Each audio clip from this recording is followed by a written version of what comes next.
이 나라의 운명이 지금 눈앞에서 바뀌고 있습니다. 2025년 을사냐. 지금 우리가 겪고 있는 혼란은 우연이 아닙니다. 경제가 흔들리고 정치는 무너지고 북한의 위협은 점점 더 가까워지고 있습니다. 하지만 이 모든 것보다 더 놀라운 사실이 있습니다. 수백 년 전 잊혀졌던 예언서 속에 파넬이라는 이름이 있었습니다. 그는 말했습니다. 어둠이 가장 짙을 때 구원자가 나타날 것이다. 그리고 그는 정확히 2025년 바로 이 을사년의 한민족 운명의 전환점이라 예언했습니다. 이 예언은 단지 옛 이야기가 아닙니다. 지금 이 순간 그의 말은 현실이 되고 있습니다. 이제 우리는 선택의 기로에 섰습니다. 이 진실을 마주할 준비가 되셨습니까? 진실을 마주할 준비가 되셨다면 먼저 우리가 서 있는 이 시점의 의미를 이해해야 합니다. 2025년 을사냐. 이 해가 단순한 반력의 숫자가 아님을 아는 이들은 그리 많지 않습니다. 을사년의 의미를 깊이 들여다보면 우리 민족의 운명이 보입니다. 60년 주기로 돌아오른 을사년은 단순한 반력의 숫자가 아닙니다. 역사적으로 을사년마다 한반도는 큰 변화를 겪어왔습니다. 1905년 을사능랩으로 국권에 이뤘고 1965년에는 한일협정으로 새로운 관계가 형성되었습니다. 지금 2025년 또 다른 을사년에 우리는 무엇을 마주하고 있을까요? 동양 천문학에서 을사년은 흙과 뱀의 기운이 만나는 해입니다. 흙은 변화와 안정을, 뱀은 지혜와 견신을 상징합니다. 이러한 기운이 만나면 겉으로는 평온해 보이지만 내면에서는 격렬한 변화가 일어납니다. 마치 지진이 오기 전 땅속에서 서서히 에너지가 쌓이는 것처럼 말입니다. 지금 우리 사회를 둘러보세요. 표면적으로는 일상이 계속되고 있지만 그 아래에서는 무언가 크게 흔들리고 있음을 느끼지 않으십니까? 경제 지표는 하락하고 청년들의 절망은 깊어지며 정치적 분열은 날로 심해지고 있습니다. 서울의 한복판에서도 사람들의 얼굴에서 불안과 혼란에 익을 수 있습니다. 국제 정세는 더욱 불안합니다. 미국과 중국의 갈등은 격화되고 일본은 군사력 강화에 나섰으며 북한은 그 어느 때보다 예측 불가능한 행보를 보이고 있습니다. 한반도는 다시 한번 강대국들 사이에서 갈등의 중심에 서 있습니다.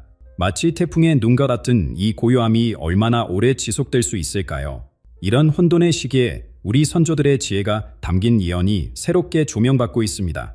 그 중에서도 파넬의 예언은 놀라운 정확도로 현재의 상황을 묘사하고 있습니다. 조선 후기의 은둔 현자였던 파넬은 누구였을까요?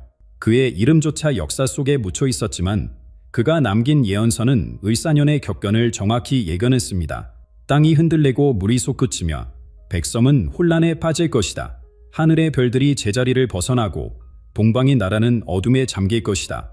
그러나 이 어둠은 영원하지 않으리니 100일의 혼돈 후에 빛을 가진 이가 나타날 것이다. 이 예언이 단순한 우연의 일치일까요?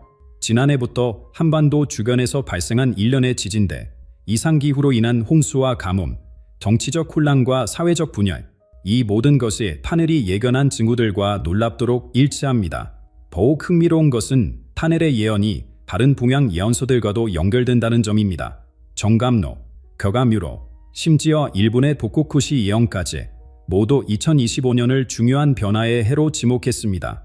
이들은 모두 한반도의 닫체 위기와 그 수의 보험을 언급하고 있습니다. 그렇다면 질문은 하나입니다. 누가 이 어둠의 시대를 끝낼 것인가? 파넬이 예언한 빛을 가진 이는 누구일까요? 그는 정치인일까요? 종교 지도자일까요? 아니면 평범한 시민 중 한 명일까요? 어쩌면 그 답은 우리 모두의 마음속에 있는지도 모릅니다. 이제 우리는 을사년의 한가운데에 있습니다. 예언의 시간이 펼쳐지고 있는 지금 우리가 선택할 길은 무엇일까요? 운명을 그저 받아들일 것인가? 아니면 스스로 새로운 역사를 써나갈 것인가? 파넬의 예언에서 가장 충격적인 부분은 바로 100일간의 어둠에 대한 언급입니다. 그는 이렇게 말했습니다. 하늘이 빛을 거두고 백성은 방향에 이르리라. 100일의 어둠이 찾아와 모든 것을 뒤흔들 것이나 이는 새로운 시작의 전전이다. 이 예언이 단순한 과장이라고 생각하셨나요? 지금 우리 주변을 살펴보십시오. 국회는 극심한 대립으로 마비되었고 여야는 국가의 미래보다 정쟁에만 몰두하고 있습니다. 청와대부터 지방정부까지 리더십의 군백이 느껴집니다. 정치적 혼란은 이미 시작되었습니다. 사회적 붕괴의 조짐도 뚜렷합니다. 세대 간 갈등은 그 어느 때보다 심각해졌고 빈부격차는 계속해서 벌어지고 있습니다. 서로를 향한 불신과 분노가 사회 곳곳에 퍼져 있습니다. 온라인에서는 혐오 발언이 난무하고 오프라인에서는 공동체 의식이 무너지고 있습니다. 더 깊은 차원에서는 영적 고립이 진행되고 있습니다. 물질주의와 개인주의가 심화되면서 많은 이들이 내면의 고아함을 느끼고 있습니다. 전통적 가치관은 흔들리고 새로운 믿음 체계는 아직 확립되지 않았습니다. 영적인 방향성을 상실한 채 많은 이들이 불안과 두려움 속에서 살아가고 있습니다. 이 100일의 어둠은 어떻게 해석해야 할까요? 문자 그대로의 의미일까요? 아니면 상징적인 표현일까요? 가장 직접적인 해석은 실제 전력 공급의 중단이나 통신망의 붕괴를 의미할 수 있습니다. 최근 증가하는 사이버 공격과 북한의 전자기 팔수 위협은 이러한 해석에 설득력을 더합니다.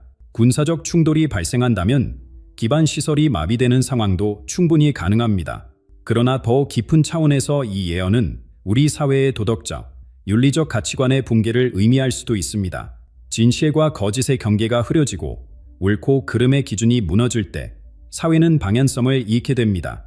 마치 어둠 속에서 길을 잃은 것처럼 말입니다. 놀랍게도 파넬의 이 예언은 다른 문화권의 예언들과도 일치합니다. 노스트라다무스는 그의 센추리에서 동방의 큰 나라가 혼란에 빠진 후 새로운 지도자가 나타날 것이라고 예언했습니다.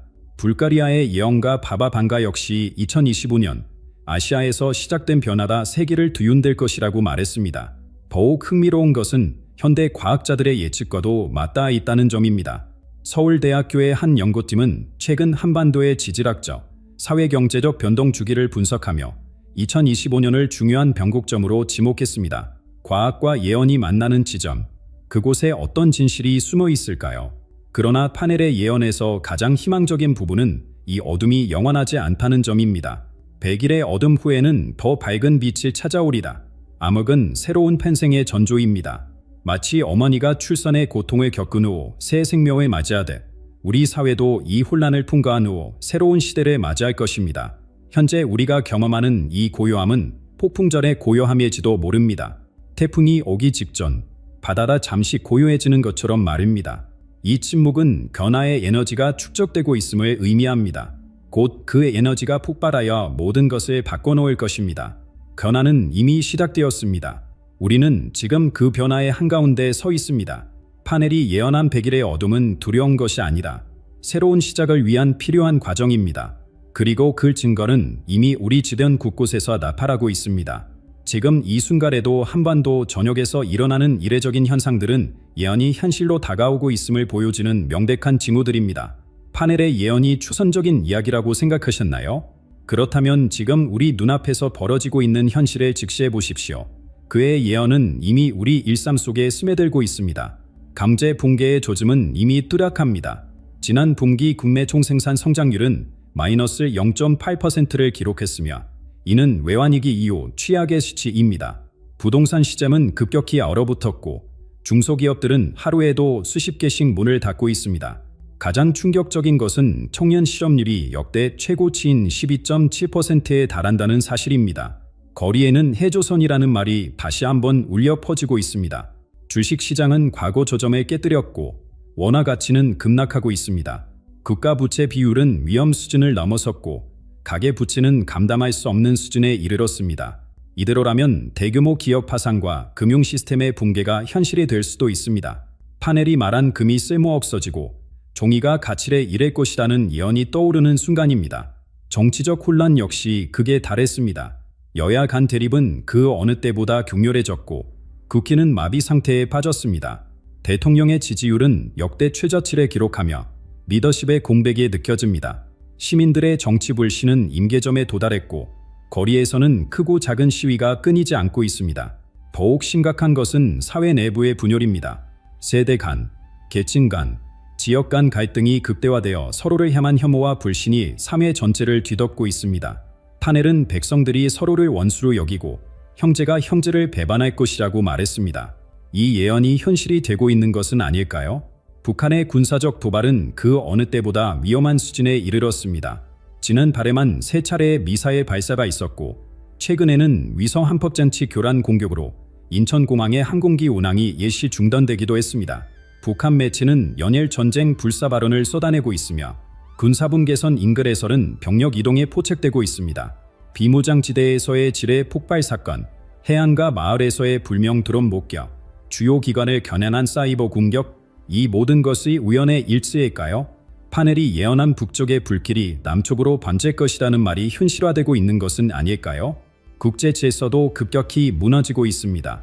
미국과 중국의 갈등은 무역 전쟁을 넘어 군사적 대립으로 확대되고 있으며 일본의 군사력 강화는 동북아 안보 지형을 완전히 바꿔놓고 있습니다. 러시아와 유럽의 관계는 최악의 상태에 이르렀고 중동은 다시 한번 전쟁의 불길에 휩싸였습니다. 한국은 이러한 강대국들 사이에서 그 어느 때보다 외교적 고립에 처해 있습니다. 미국은 자국 우선주의를 강화하며 동맹국들의 더 많은 부담을 요구하고 있으며 중국은 사드 배치 이후 한국에 대한 경제적 압박을 지속하고 있습니다. 일본과의 관계 개선 시도는 영토 분쟁으로 무산되었고 러시아는 북한과의 협력을 강화하고 있습니다. 모든 징후는 파넬이 남긴 예언과 놀랍도록 일치합니다. 그가 예견한 혼란의 시기는 정확히 지금 우리가 살고 있는 이 을사년의 절정에 이르고 있습니다. 정치적 붕괴, 경제적 위기, 북한의 위협, 국제적 고립, 이 모든 것이 동시에 일어나는 것은 우연이 아닙니다. 이 모든 징후들은 단순한 우연의 일치일까요? 아니면 파넬이 진정 미래를 내다본 것일까요? 분명한 것은 우리가 지금 중대한 역사적 변곡점에 서 있다는 사실입니다. 이제 우리는 이 위기의 본질을 더 깊이 이해해야 합니다. 그리고 그 핵심에는 파넬이 남긴 숫자와 시간의 코드가 숨겨져 있습니다. 파넬의 가장 놀라운 특징은 그가 영적 메시지만 전하지 않고 정교한 수의 체계로 한반도의 운명에 해독했다는 점입니다. 그의 예언서에는 세 개의 핵심 숫자가 있습니다. 이 숫자들은 우리의 과거, 현재, 그리고 미래를 연결하는 열쇠입니다. 첫 번째 숫자는 66입니다. 66년의 고통이 끝나면 새로운 시대가 열릴 것이라는 파넬의 예언을 살펴보십시오. 한국전쟁이 발발한 1950년부터 66년이 지난 2016년, 우리 사회는 전례 없는 정치적 격변을 겪었습니다. 이 시기부터 한반도는 새로운 궤도에 올랐습니다. 민주주의의 새로운 시험, 사회적 가치관의 변화, 국제관계의 재편, 모든 것이 달라지기 시작했습니다. 두 번째 핵심 숫자는 72입니다. 72가 채워지면 분단의 강이 마르드라는 구절은 놀라운 통찰을 담고 있습니다. 정전협정이 체결된 1953년에서 정확히 72년이 지난 시점이 바로 올해 2025년입니다. 동양 천문학에서 72는 하늘의 별들이 한 주기를 완성하는 숫자로 큰 변화의 시작을 의미합니다. 72년 동안 지속된 분달의 역사가 올해 중대한 전환점을 맞이할 것이라는 신호입니다. 마지막 핵심 숫자는 77입니다. 7번의 이곱이 지나면 민족은 하나 되어 독립할 것이라는 예언은 완전한 주권 회복의 때를 가리킵니다. 7은 동양에서 완성을 상징하는 숫자이며 7이 두 번 곱해진 77은 궁극적 완성을 의미합니다. 일제강점기가 시작된 이후 우리 민족은 진정한 독립과 주권을 향한 긴 여정을 걸어왔습니다. 파넬은 이 여정에 77이라는 숫자와 깊은 연관이 있음을 파악했습니다. 이 세 숫자는 모두 하나의 공통점이 있습니다. 바로 지금 이 순간 2025년 을사년으로 수렴한다는 점입니다. 66년의 고통 이후 시작된 변화, 72년의 분단 주기 완성, 77의 완전한 독립 에너지, 이 모든 시간의 강이 지금 이 해에 만나고 있습니다. 파넬은 이 지점을 모든 시간의 강이 하나로 합쳐지는 곳이라고 불렀습니다. 2025년 을사년은 그 자체로 깊은 의미를 지닙니다. 은 결화와 유연성의, 는 지혜와 견신을 상징합니다. 이 두 기운이 만나는 해에 한반도의 운명이 크게 바뀔 것이라는 예측은 단순한 미신이 아닙니다. 파넬은 천문학적 지식과 역사의 흐름을 깊이 이해한 후 이러한 예언을 남겼습니다. 그의 계산 방식은 단순한 점술이 아닌 시간의 패턴을 해독하는 과학에 가깝습니다. 그는 역사가 무작위로 흘러가는 것이 아니라 특정한 주기와 패턴을 따른다고 믿었습니다. 지금 우리가 경험하고 있는 모든 사건들은 우연이 아닌 오래전부터 계산된 시간의 방정식의 결과라는 것입니다. 가장 중요한 것은 이 숫자들이 단순한 재앙을 예고하는 것이 아니라는 점입니다. 모든 변화는 고통스러울 수 있지만 궁극적으로는 새로운 시작을 위한 것입니다. 파넬의 숫자 예언은 한반도의 거듭남과 번영을 가리키고 있습니다. 이 모든 숫자의 비밀을 풀어내면 한반도의 미래는 누구의 손에 닿여 있을까요? 파넬은 이 시기에 특별한 인물이 등장할 것이라 예견했습니다. 그 건능의 인물은 누구이며 어떤 모습으로 나타날 것인가? 그 비밀에 대해 알아보겠습니다. 파넬의 예언 중 가장 희망적인 부분은 어둠의 시기 이후 한 인물이 등장하여 한반도를 새로운 길로 인도할 것이라는 예고입니다. 그는 이 인물의 권능을 가진 자라고 불렀습니다. 하지만 이 인물은 우리가 흔히 생각하는 지도자의 모습과는 다릅니다. 권능의 인물은 궁궐에서 나오지 않으리다. 그는 백성 속에서 나와 백성의 마음을 사로잡을 것이다. 파넬의 이 예언은 이 구원자가 기존 정치체제의 산물이 아님을 분명히 합니다. 현재 정치권에서 활동하는 인물들 중에서는 찾아볼 수 없을 것입니다. 청와대나 국회, 정당의 권력 구조 안에서 성장한 인물이 아니라 체제 밖에서 갑작스럽게 그러나 필연적으로 등장하게 될 것입니다. 주목할 점은 이 인물이 단순히 카리스마나 운건술만으로 사람들을 이끄는 것이 아니라는 사실입니다. 파넬은 그의 말은 진실하고 그의 행동은 정의로울 것이다. 그의 눈빛에는 불이 타오르고 그의 마음에는 자비가 넘칠 것이다라고 기록했습니다. 도덕적 권위와 영적 깊이를 갖춘 인물, 그것이 파넬이 예견한 구원자의 모습입니다. 이 인물은 어디서 올까요? 파넬은 이에 대해서도 힌트를 남겼습니다. 그는 책을 읽는 자들 사이에서 나올 수도, 자연의 이치를 연구하는 자들 중에서 나올 수도, 신앙의 깊은 세계에서 나올 수도, 또는 아름다움을 창조하는 자들 사이에서 나올 수도 있으리다. 교육계, 과학계, 종교계, 또는 문화예술계, 이 모든 분야는 전통적인 정치 권력과는 거리가 있는 영역들입니다. 이러한 예상치 못한 배경은 역사적으로도 전례가 있습니다. 간들은 변호사였고 만델라는 정치범 출신이었으며 링컨은 시골 변호사였습니다. 모두 기존 체제의 중심부에서 나온 인물들이 아니었지만 국가의 운명을 바꾸었습니다. 한국의 구원자 역시 우리가 예상치 못한 영역에서 나타날 수 있습니다. 파넬이 이 인물을 묘사한 상징적 표현은 더욱 의미심장합니다. 그는 반달한 뿌리를 가진 나무처럼 확고히 말하면서도 봄바람처럼 부드럽게 듣는 자가 될 것이다. 이는 확고한 신념과 포용력을 동시에 갖춘 인물사라 암시합니다. 확신의 참 발언으로 방향을 제시하면서도 상대의 말에 귀 기울일 줄 아는 감솔함을 갖춘 지도자를 말합니다. 더욱 주목할 만한 점은 이 인물의 메시아적 특성입니다. 파넬은 그는 남과 북을 하나로 묶고 가진 자와 가지지 못한 자 사이의 다리가 되며 젊은이와 노인이 서로를 이해하게 할 것이라고 예언했습니다. 분열된 사회를 통합하는 능력, 이것이 진정한 구원자의 핵심 자질입니다. 이념적 대립, 세대 갈등, 빈부격차, 오늘날 한국 사회의 깊은 균열을 치유할 수 있는 인물이 필요한 시점입니다. 이 인물의 또 다른 특징은 야망의 부재입니다. 그는 권력을 구하지 않으나 권력이 그를 찾아갈 것이며 명예를 바라지 않으나 명예가 그를 따를 것이다. 권력이나 명예를 위한 것이 아닌 순수한 사명감으로 움직이는 인물. 현대 정치인들의 권력 지향적 모습과는 확연히 다른 리더십을 보여줄 것입니다. 희망을 절하는 능력 또한 중요한 자질입니다. 그의 말 한마디에 절망에 빠진 자들이 다시 일어나고 그의 행동 하나에 두려움에 떠는 자들이 용기를 얻으리다. 경제적 불안, 안보 위협, 사회적 분열로 희망을 잃어가는 한국인들에게 새로운 비전을 제시할 수 있는 인물이 바로 파넬이 예언한 구원자입니다. 그러나 가장 중요한 통찰은 이것입니다. 구원자는 하늘에서 내려오는 것이 아니라 백성의 마음에서 솟아나는 것이니다. 이 구절은 구원자가 단순히 외부에서 오는 영웅이 아니라 한국인 집단의 영혼이 투영된 존재임을 암시합니다. 그는 우리의 집단적 염원, 잠재력, 정체성이 구현된 인물일 것입니다. 이것은 놀라운 희망의 메시지입니다. 왜냐하면 구원자는 이미 우리 아래 있음을 의미하기 때문입니다. 그는 우리의 의식이 성숙해지고 집단적 열망이 명확해질 때 자연스럽게 나타날 것입니다. 마치 땅속에 심어진 씨앗이 때가 되면 싹을 틔우듯이 마릅니다. 우리는 지금 이 순간에도 그 인물을 기다리고 있는지도 모릅니다. 혹은 그 인물이 이미 우리 사이에서 활동하고 있을지도 모릅니다. 어쩌면 당신의 이웃일 수도, 길에서 스쳐 지나간 낯선 사람일 수도 있습니다. 그러나 그가 누구든 파넬의 예언에 따르면 그는 한반도의 운명을 바꿀 것입니다. 이 권능의 인물이 등장할 때 그의 영향력은 한반도에만 국한되지 않을 것입니다.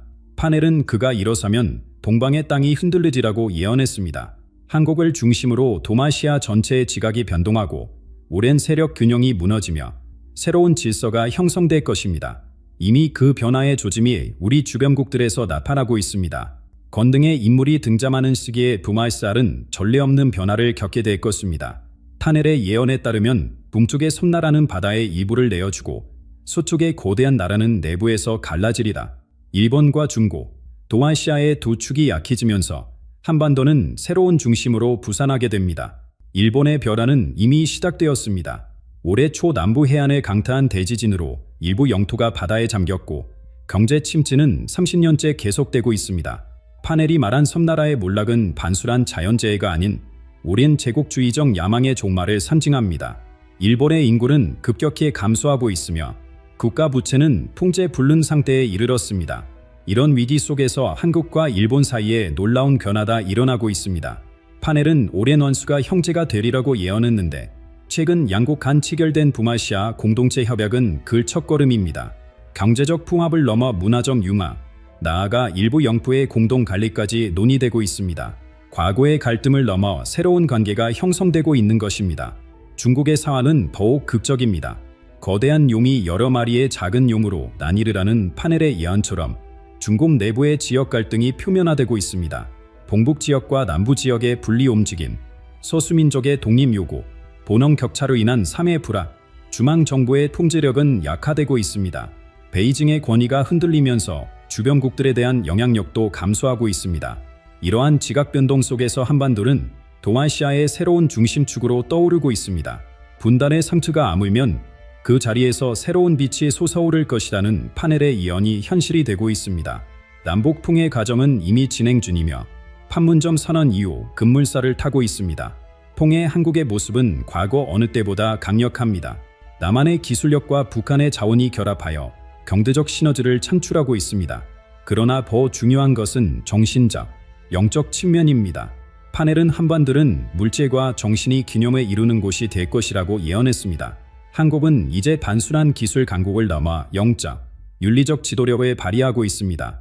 동방의 예루살렘이라 불리는 새로운 정신적 중심지로서 전 세계가 주목하는 가치와 비전을 제시하고 있습니다.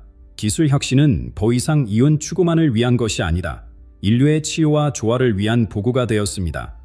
세계 무대에서 한국의 목소리는 더욱 커지고 있습니다. 작은 나라가 큰 지혜를 말하리라는 파넬의 예언처럼 한국은 국제 분쟁을 중재하고 평화적 해결책을 제시하는 역할을 담당하고 있습니다. 분단과 전쟁의 상처를 치유한 경험은 다른 갈등 지역의 귀중한 모델이 되고 있습니다. 한류 문화는 더 이상 단순한 엔터테인먼트가 아닙니다. 이제는 한국의 영적 지혜와 조화로운 세계화를 전파하는 매개체가 되었습니다. 전통 철학과 현대적 감각이 융합된 한국 문화는 물질주의와 개인주의에 지친 세계인들에게 새로운 패러다임을 제시하고 있습니다. 이 모든 변화는 시작에 불과합니다. 파넬이 예언한 미래는 아직 완전히 펼쳐지지 않았습니다. 우리가 지금 목격하고 있는 것은 위대한 변혁의 첫 장일 뿐입니다. 그렇다면 이제 우리에게 남은 질문은 하나입니다. 이 거대한 운명의 물결 속에서 우리는 어떤 선택을 해야 할까요? 우리는 지금까지 파넬의 예언을 따라 긴 여정을 함께했습니다. 백예간의 어둠과 혼돈, 위기의 징후들, 시간의 숫자 코드, 권능의 인물 출현, 그리고 동아시아의 지각 변동과 통일 한국의 새로운 중심 역할까지 이 모든 것은 무작위적 사건들이 아니라 정교하게 짜인 운명의 설계도입니다. 어둠에서 빛으로, 혼란에서 질서로, 분열에서 통합으로 나아가는 인류 역사의 궤적이 한반도를 중심으로 펼쳐지고 있습니다. 그러나 파넬이 남긴 가장 중요한 메시지는 바로 이것입니다. 우리가 구원자를 기다리는 것이 아니다. 우리가 그 구원의 일부가 되어야 합니다. 운명은 이미 정해진 것이 아니다. 우리의 선택과 행동에 따라 달라질 수 있습니다. 권능의 인물이 등장하기를 수동적으로 기다리는 것이 아니다. 우리 각자가 그 변화의 주체가 되어야 합니다. 어쩌면 구원자는 한 사람이 아니라 우리 모두의 집단적 각성과 행동일지도 모릅니다. 2025년 을사름은 끝이 아닌 시작입니다. 이 시기의 혼란과 변화는 새로운 시대로 가는 출발점일 뿐입니다. 역사의 물결 속에서 우리는 구경꾼이 아닌 참여자가 되어야 합니다. 당신의 선택, 당신의 행동, 당신의 마음가짐이 한반도의 운명을 바꿀 수 있습니다. 파넬의 예언이 우리에게 묻는 마지막 질문은 이것입니다. 당신은 이 역사적 변화의 순간에 어떤 역할을 할 것인가? 그 답은 오직 당신만이 알고 있습니다. 2025년 6월, 한국의 운명이 바뀝니다. 인도 히말라야의 깊은 산속에서 젊은 예언자 아비그야 아난들은 지난 5년간 세계 주요 사건들을 놀라울 정도로 정확히 예견해왔습니다. 그리고 이번에는 그의 다음 예언이 바로 대한민국을 향하고 있습니다.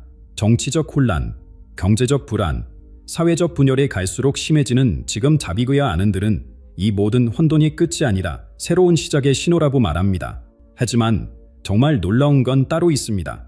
이번 거대한 변화의 중심에 우리 주변에 평범한 한 사람이 있다는 것입니다. 3번의 거작, 반복된 실패. 하지만 그는 단 한 번도 포기하지 않았습니다. 그는 누구일까요? 어쩌면 우리는 이미 그를 알고 있을지도 모릅니다. 그리고 이 이야기를 끝까지 듣는다면 여러분은 그 변화의 중심에 자신이 설 수 있다는 사실을 알게 될 것입니다. 어쩌면 아비그야 아난드의 예언은 당신을 위한 메시지일지도 모릅니다. 어두운 시대에는 예상치 못한 목소리가 나타납니다. 혼란과 불확실성의 시간의 진실은 종종 우리가 가장 기대하지 않은 곳에서 찾아옵니다. 인도의 젊은 예언자 아비야 아난드의 목소리가 바로 그런 예상치 못한 비드입니다. 아비야 아난드는 누구일까요? 인도 북부 우타라칸드의 외딴 마을에서 태어난 그는 평범한 가정에서 자랐지만 누구도 예상하지 못한 재능을 가졌습니다. 불과 4살 때부터 베다 점성학을 공부하기 시작했고 17살까지 고대 수도원에서 침묵 속에 수행했습니다. 그곳에서 그는 수백 년 동안 전해져 내려온 고대 점성술의 비밀을 배웠습니다. 아비야가 처음 세상의 모습을 드러낸 것은 2019년 8월이었습니다. 당시 그는 유튜브에 영상을 올려곧 전 세계를 휩쓸 질병이 발생할 것이라고 예언했습니다. 그로부터 단 몇 개월 후 코로나19 팬데믹이 시작되었습니다. 그의 정확한 예측은 여기서 그치지 않았습니다. 2022년 비트코인의 급격한 하락세를 예측했을 때 많은 이들이 의심했지만 암호화폐 시장은 실제로 급락했습니다. 러시아와 우크라이나 간의 전쟁 발발도 수개월 전에 예견했으며 2023년에는 하마스 공격을 미리 경고했습니다. 아비야는 이 모든 사건들을 당시에는 아무도 믿지 않았지만 결국 현실이 되었습니다. 부마시아의 영적 지도자들은 그의 통찰력에 주목하기 시작했습니다. 일본의 고위 숙녀들은 그를 초청해 고대 예언에 대해 논의했고 중국의 도교 지도자들은 그의 조언을 구했습니다. 한국의 불교계와 전통 예언학자들도 그의 말에 귀를 기울이게 되었습니다. 2024년 8월에는 아시아 블록체인 서밋에 초청되어 전 세계 지도자들 앞에서 연설하기도 했습니다. 그러나 가장 놀라운 점은 그의 새로운 예언이 한국을 향하고 있다는 사실입니다. 아비야는 최근 그의 채널에서 2025년 6월 한반도에 중대한 변화가 일어날 것이라고 선언했습니다. 그는 천체의 정렬과 고대 점성술의 사이클을 통해 이 결론에 도달했다고 말합니다. 그의 말에 따르면 한국은 곧 3가지 큰 도전에 직면하게 될 것입니다. 하지만 이러한 어려움 속에서도 한국을 이끌 특별한 인물이 나타날 것이라고 합니다. 이 사람은 누구일까요? 우리는 이미 그를 알고 있을까요? 아니면 아직 등장하지 않은 인물일까요? 아비야의 예언에 따르면 6월에 일어날 특별한 천체 정렬은 한국뿐만 아니라 전 세계의 운명을 바꿀 수 있는 에너지를 가져온다고 합니다. 이 시기에 한국은 중대한 선택의 기로에 서게 될 것입니다. 이 모든 예언이 정확하게 실현될지는 아무도 확신할 수 없습니다. 하지만 아비야의 과거 예언들이 놀라울 정도로 정확했다는 점을 고려한다면 그의 말에 귀 기울여 볼 가치가 있지 않을까요? 이제 한국을 기다리고 있는 3가지 큰 위기에 대해 살펴보겠습니다. 아비기야 아난드가 예견한 3가지 큰 위기 중 첫 번째는 지도력의 공백입니다. 그는 별과 행성들의 배열을 통해 한국이 정신적 나침반을 잃게 될 것이라고 예언했습니다. 마치 배가 키를 잃고 폭풍우 속에 표류하듯이 한국 사회는 방향을 잃게 될 것이라는 예언입니다. 놀랍게도 이 신비로운 예언의 첫 단계가 이미 우리 앞에 펼쳐지고 있습니다. 지도자의 자리가 비워진 지금, 오래된 예언서에 기록된 것처럼 국가의 신장에 큰 공백이 생겼습니다. 이는 단순한 정치적 사건이 아니다. 우주의 법칙이 작용하는 모습입니다. 고대부터 내려오는 점성술 원리에 따르면 이러한 권력의 공백기에는 사회적 혼란과 새로운 질서의 씨앗이 동시에 심어진다고 합니다. 베다 경전에는 지도자의 빛이 사라질 때 어둠이 잠시 찾아오지만 그 어둠 속에서 진정한 빛의 근원이 드러난다라는 구절이 있습니다. 아비기야는 이 시기가 비록 혼란스럽지만 한국 사회가 진정한 지도력의 의미를 되찾는 중요한 시간이 될 것이라고 말합니다. 이제 2번째 파도가 다가오고 있습니다. 물질적 풍요의 기반이 흔들리는 경제적 위기입니다. 아비기야의 점성술적 계산에 따르면 토성과 해원성의 특별한 각도가 자불의 대이동을 암시하고 있습니다. 수십 년간 한국 경제를 떠받쳐온 외국 자본이 마치 조수가 빠져나가듯이 갑자기 빠져나갈 것입니다. 대기업들은 깊은 바다에서 길에 잃은 배처럼 될 것이고 일부는 가라앉고 바른 예불은 바른 항구를 찾아 떠날 것입니다. 젊은이들은 일자리를 찾아 헤매고 가계의 부담은 무거워질 것입니다. 그러나 이것은 단순한 경제 위기가 아닌 한국이 새로운 경제적 정체성을 찾아가는 영적 여정의 시작입니다. 예언서에는 금의 시대가 끝나고 영혼의 시대가 시작될 때 사람들은 일시적 고통을 겪지만 내면의 가치를 재발견하게 된다고 쓰여 있습니다. 아비기야는 이 경제적 어려움이 한국인들에게 물질주의를 넘어서는 더 깊은 가치를 일깨우는 계기가 될 것이라고 말합니다. 세 번째 파도는 가장 깊은 내면의 혼란을 가져올 사회적 분열입니다. 아비기야는 전체의 움직임이 한국 사회의 깊은 갈등을 암시하고 있다고 봅니다. 마치 지각판이 충돌하듯이 세대, 지역, 이념 간의 갈등이 심화될 것입니다. 젊은이와 노인, 도시와 농촌, 다양한 신념을 가진 사람들 사이의 간극이 깊어질 것입니다. 더욱 놀라운 것은 이러한 분열이 가정의 식탁까지 침투한다는 예언입니다. 가족 구성원들 사이에서도 서로 다른 가치관과 세계관으로 인해 대화가 반절되고 오랜 유대감이 약해질 것입니다. 하지만 아비기얄은 이러한 갈등이 필요한 과정이라고 말합니다. 고대 베다 철학에서는 진실한 통합은 진정한 분리를 거친 후에만 가능하다고 가르칩니다. 그는 이 세 가지 위기가 연속적으로 찾아오며 각각이 다음 단계를 위한 준비가 된다고 말합니다. 마치 비가 내린 후에 무지개가 뜨듯이 이 어려움을 통해 한국은 더 강하고 조화로운 사회로 거듭날 잠재력을 가지고 있습니다. 이러한 삼중의 시련 속에서 누가 한국을 이끌 구원자가 될 것인가? 오랜 칠흑 같은 어둠 후에 빛을 가져올 이 인물은 과연 누구일까요? 아비기야 아난데의 예언 중 가장 흥미로운 부분은 바로 이 보이지 않는 구원자에 대한 묘사입니다. 그는 이 인물이 남성일 수도 여성일 수도 있다고 말합니다. 그러나 확실한 것은 이 사람이 세 번의 큰 거절을 경험했다는 것입니다. 이 세 번의 거절은 단순한 실패가 아닙니다. 그것은 영혼을 단련시키는 시험과도 같습니다. 첫 번째 거절은 사회적 인정의 상실이었습니다. 많은 사람들이 이 인물을 무시하고 조롱했습니다. 두 번째 거절은 경제적 어려움이었습니다. 그는 물질적 풍요보다 원칙을 선택했기에 많은 것을 잃었습니다. 세 번째 거절은 가장 아팠던 개인적 배신이었습니다. 가장 가까운 사람들로부터 등을 돌림당한 상처입니다. 아비기야는 이러한 거절이 이 인물을 더욱 강하게 만들었다고 말합니다. 마치 불 속에서 단련된 강철처럼 이 사람의 영혼은 고통을 통해 순수해졌습니다.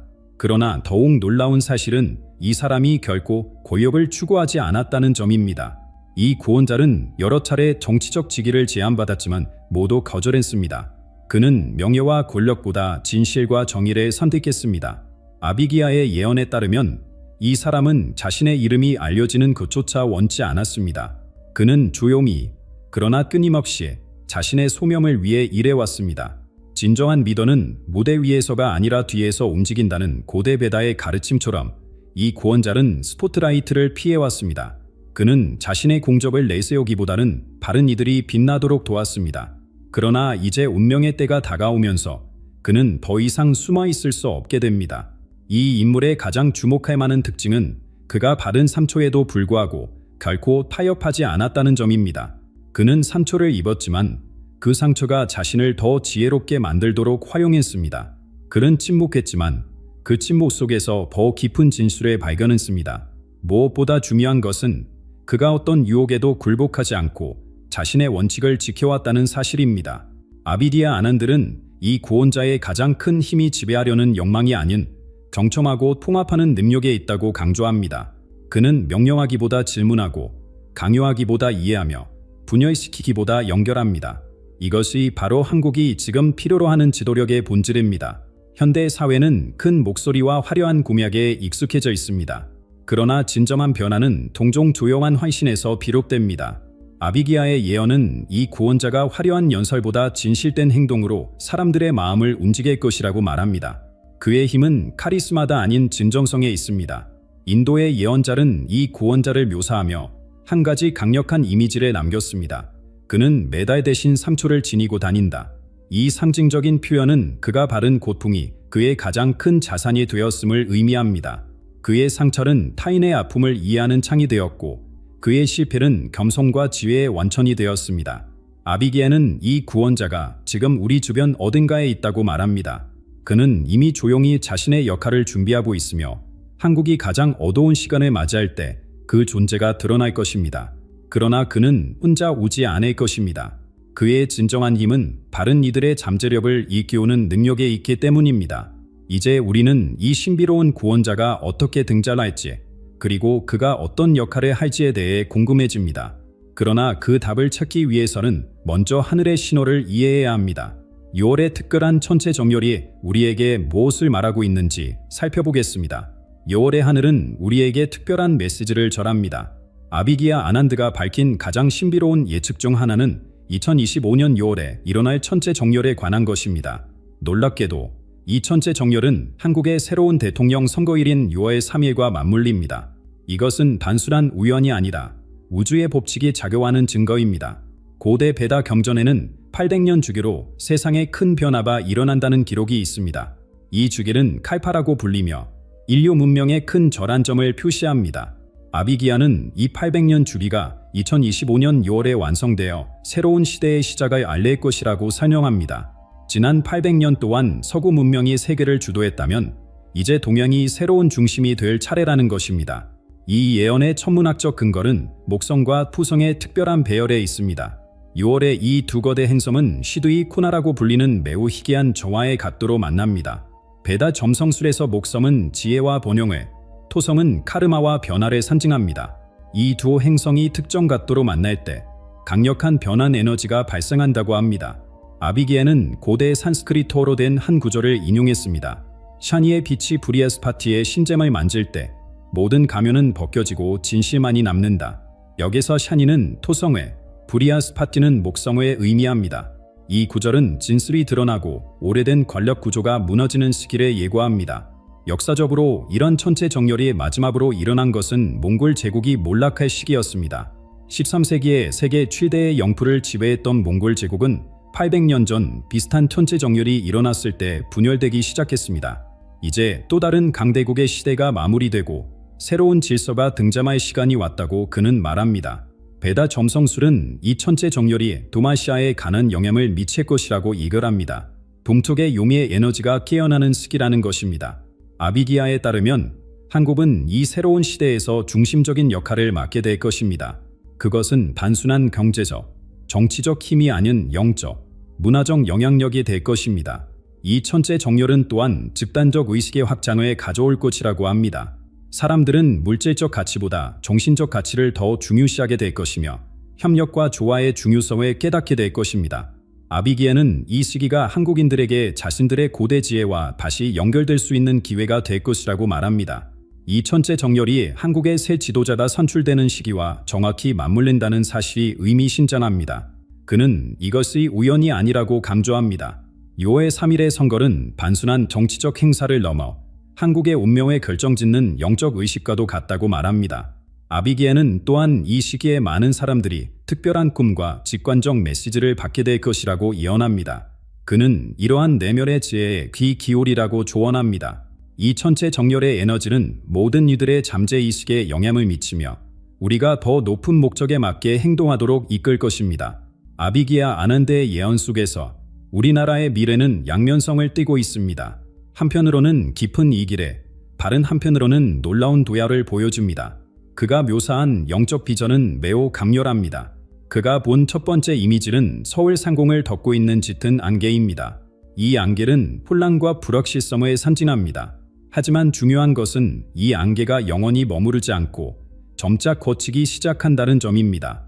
마치 동트기 전 가장 어두운 시간처럼 우리는 지금 가장 깊은 어둠의 시간을 지나고 있습니다.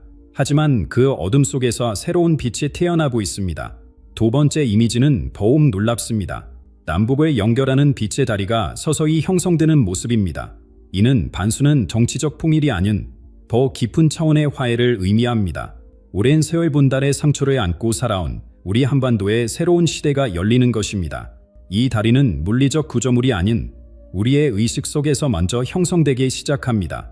베다 철학에서는 위기를 단순한 고통이 아닌 변화의 촉매제로 봅니다.